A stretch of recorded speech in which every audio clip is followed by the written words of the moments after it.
Now let's talk about risk analysis. Risk analysis involves accident to people or mechanical failure. Too many injuries or failure lower the capacity factor and reduce revenue.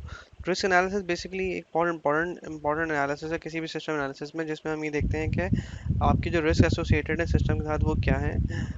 It could be a physical and a failure, or like mechanical failure, or people or the failure related to the people, which actually which can actually reduces the capacity factor कि plant जो है वो आपको किस capacity पर चल रहा है. अगर आपके पास मैकेनिकल फेलियर है तो मशीन्स का ख़राब होना या लोगों का इंजर्ड होना या कैजुअलिटी की वजह से सिस्टम जो है वो अपनी लोअर कैपेसिटी पे चल सकता है. We want to minimize risk but it is not possible to achieve zero risk. This is not possible कि आप रिस्क जो है वो जीरो अचीव कर सकें. Qualitatively risk can be written as frequency and consequence. This is a relation which we can use to quantify the risk analysis. uh, types of risk क्या होते हैं. रिस्क कैन बी कंटिन्यूस और discrete. Continuous risk ये है कि आपके पास किसी system के अंदर मुस्तकिल एक्सपोजर है, लेट्स से टॉक्सिक फ्यूम्स हैं किसी प्लांट के अंदर. डिस्क्रीट क्या हो सकता है कि कोई स्टीम पाइप जो है वो एक्सप्लोड कर जाता है जिसकी वजह से आपका वो एक डिस्क्रीट एक लोकल इवेंट है, एक लोकलाइज या एक आइसोलेटेड इवेंट्स है. Consequences could cause minor injuries, it could cause deaths, it could involve land and water contamination.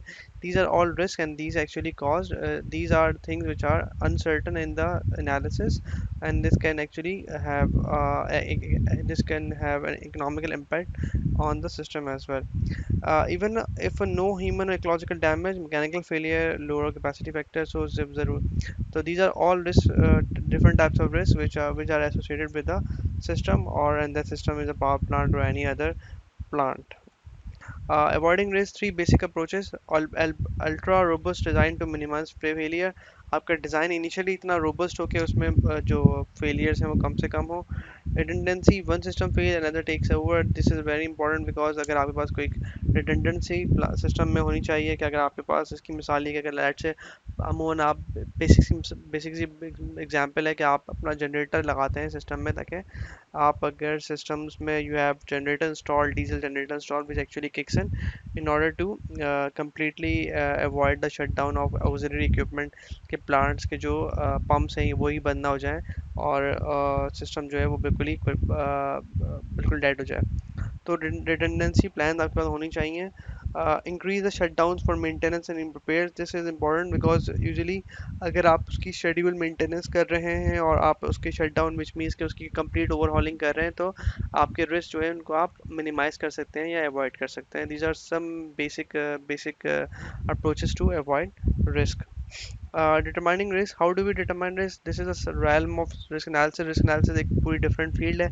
uh, single component failure relatively easy, qualification data available आपके पास होता है.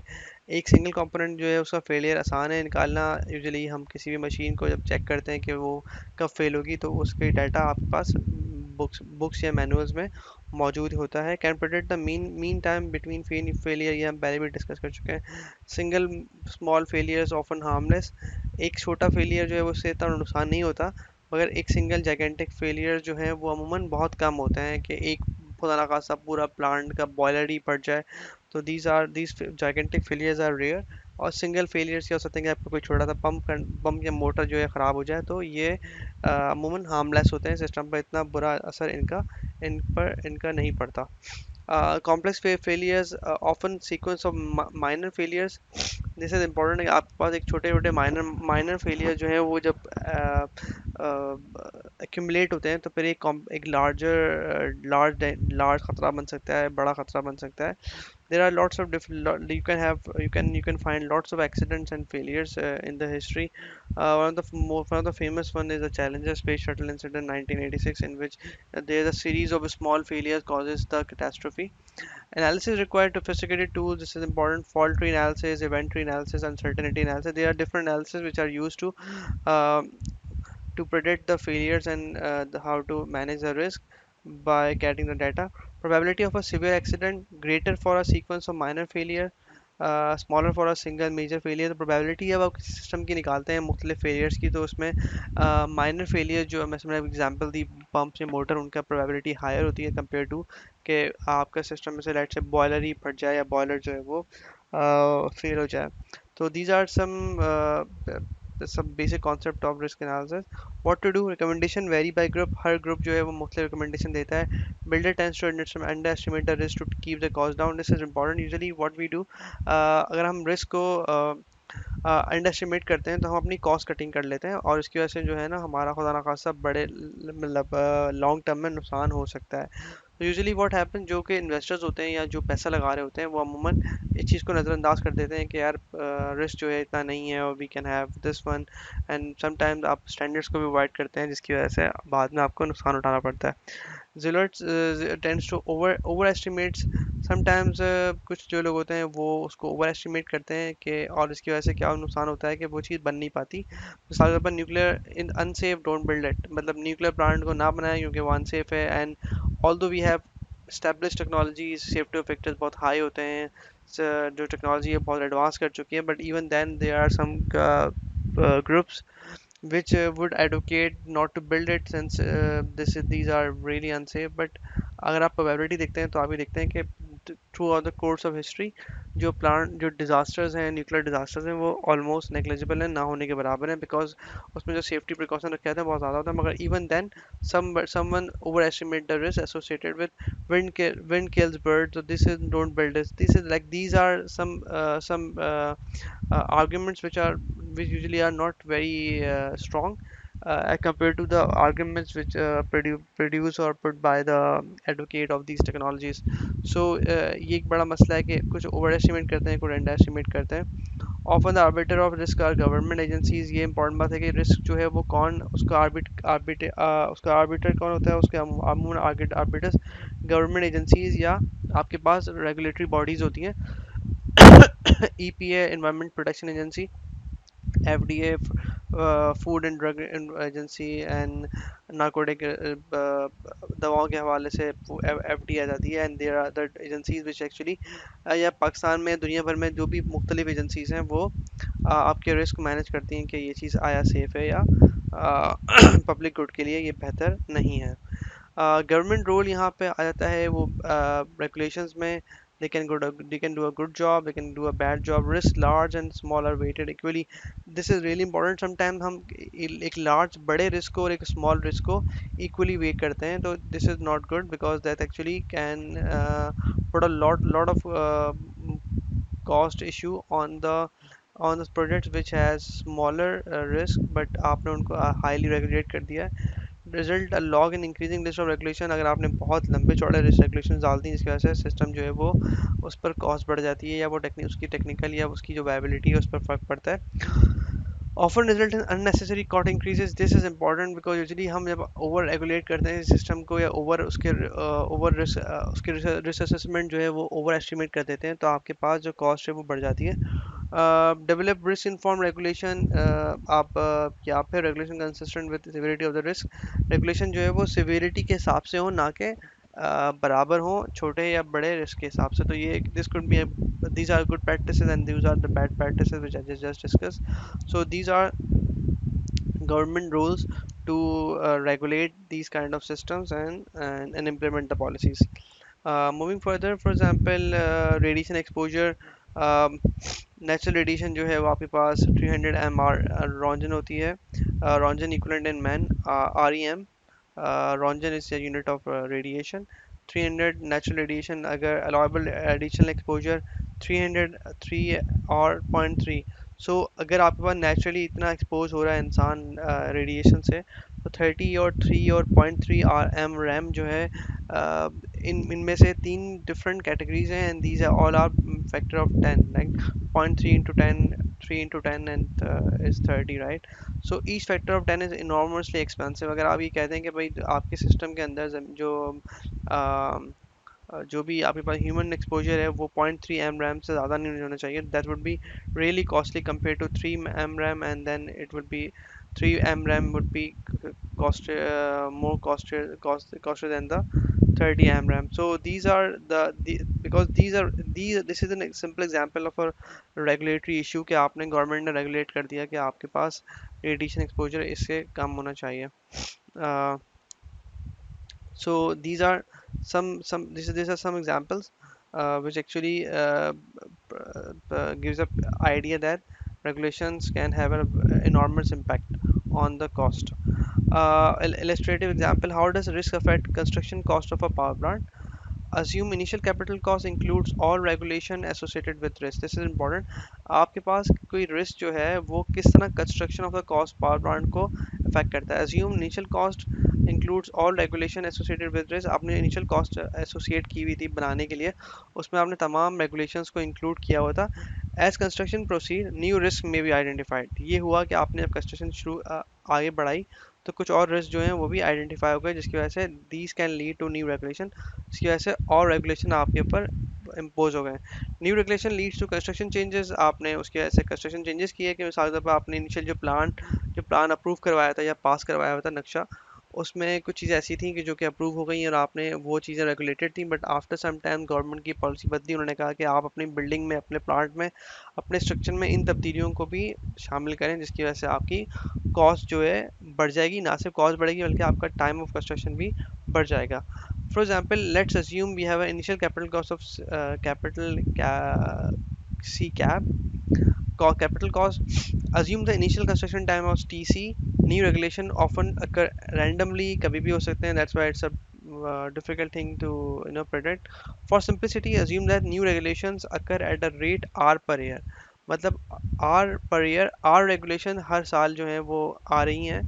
Each new regulation increases cost by delta C. जो आपकी capital cost जो है उसमें delta C जो है वो नई कॉस्ट लग रही है हर न्यू रेगुलेशन पर. मिसाल के तौर पर उन्होंने कहा कि आप जो है एक वक्त में आप अपनी सेफ्टी का ख्याल करें, आप सेफ्टी जो है उसमें इतना खर्चा कर रहे हैं, आप एक्स्ट्रा खर्चा करें. That actually have that can actually increase the capital cost आपने इनिशियल प्रेडिक्ट की हुई थी. Each new regulation increase time delta t. This is also important because if you are building something new in the plant, you would increase the cost of the cost of the power. The cost of the construction will also increase. Goal: calculate the new cost of the plant including new regulations. So this is our goal. So I repeat, let's repeat it. C cap is the capital initial capital cost. Initial capital cost. Initial construction cost जो है वो initial construction time TC था. नई random आपके पास regulation आती है जिसकी वजह से आपका टाइम और कॉस्ट बढ़ जाता है, और आर रेट से आ रही है, मतलब हर साल जो है वो आर नई रेगुलेशन आ रही है. डेल्टा टी जो है वो कॉस्ट बढ़ रही है और डेल्टा टी उनसे टाइम बढ़ रहा है. तो हमने चेक करना है कि कैलकुलेट द न्यू कॉस्ट की नई कॉस्ट जो है प्लांट की, और न्यू कॉस्ट उन रेगुलेशन के हिसाब से कितनी पड़ेगी. अगर न्यू कंस्ट्रक्शन कॉस्ट जो है टी सी डैश है, जैसे actually original time T C plus extra regulation time N delta T. तो एन जो है वो टोटल नंबर ऑफ चेंजेस है, एंड डेल्टा टी बेसिकली जो है वो टाइम है जिसमें वो आ रही हैं. एन जो है equals to R T C dash. T C new construction cost और आर जो है वो रेट था जिस रेट वो हर हर साल आती हैं. Which means N total number of changes किस समय रेट ऑफ रेगुलेशन पर rate of regulation per year into the number of new construction time. ये n की value है. You can see that the tc dash equals to tc, the initial time, plus n is the number of total changes with delta t is the time difference. अगर आप इसको थोड़ा सा manipulate करें कि यहाँ पे n को रिप्लेस कर दें इससे r t dash से, तो you have a new time which is tc dash equals to tc upon 1 minus r delta t, and r delta t is always less than 1 for, and that actually can increase the cost of the increase the time of the construction. That r delta t जो है वो less than 1 होगा जब भी वो ये factor जो है वो लेस देन 1 होगा, and that actually increases the time for the construction. Similarly जब आपके पास टाइम बढ़ रहा है या आप जो इन्वेस्टमेंट है वो भी बढ़ रही है, इसकी वजह से सिमिलर आर्ग्यूमेंट के hold for the new cost C capital and delta C. जो आपके पास न्यू कॉस्ट आ रही है हर न्यू रेगुलेशन के हिसाब से, तो डेल्टा एन जो है उसका उसका रिलेशन आपने यहाँ से रिप्लेस कर दिया. यू सॉरी या R T C upon 1 minus R delta T. तो ये एन की वैल्यू आई. Note that delta T and delta C are related because delta C जो आपके पास टाइम और कॉस्ट जो है वो रिलेटेड है आपस में. Make delta T larger, fewer worker needed leads to lower cost. Which means अगर आप डेल्टा टी को बढ़ा रहे हैं तो आपको कम कम लोग चाहिए, and that actually reduces the cost. That's pretty obvious. अगर आप but they are paid over a longer time, but उनकी तनख्वाहें आपको, लेट्स से अगर आपने एक प्रोजेक्ट को साल भर में कंप्लीट करना था, अगर आप उसको बढ़ा देते हैं तो you are now completing the project in 3 years, तो आपके पास वर्कर्स कम हो गए बट आप उनकी जो तनख्वाहें हैं वो लंबे टाइम के लिए पे कर रहे हैं।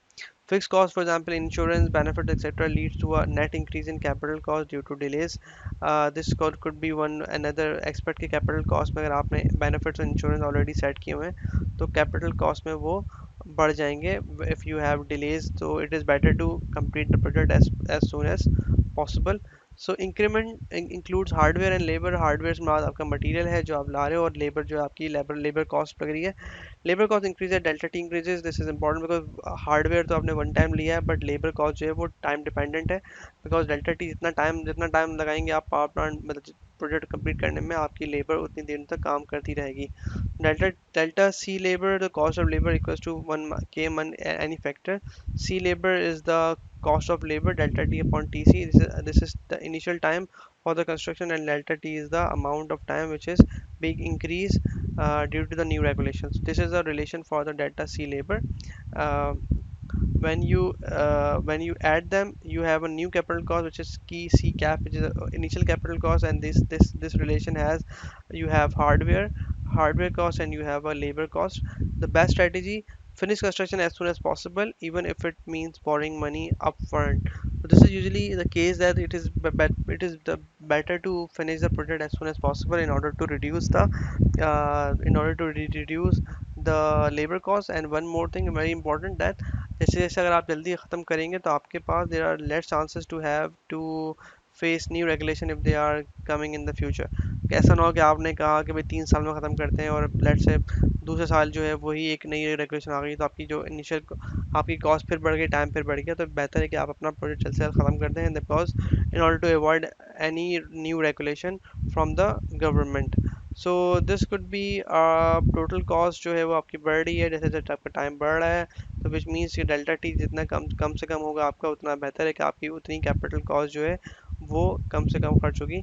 इनिशियली अगर आपके पास कोई कोई डिले नहीं है तो आपकी इनिशियल कॉस्ट यहाँ पर है, जैसे समथिंग लाइक फॉर एग्जांपल 2.5 आपकी कैपिटल कॉस्ट है, but as you are delaying, as the project is being delayed due to regulation, आपकी कॉस्ट एक्सपोनेंशियल बढ़ रही है। Maybe at somewhere in this time ये यहाँ से भी कर्व जा सकता है, because maybe new regulation pop up हो जाए और एक्सट्रीम जो है वो लाइबिलिटीज सिस्टम के ऊपर लग जाएं फ्रॉम द गवर्नमेंट और any regulatory bodies. So this is it about the basic of risk management, and an example which discuss about the risk, the capital cost and the uh, time delay when you have some regulations. So thank you very much.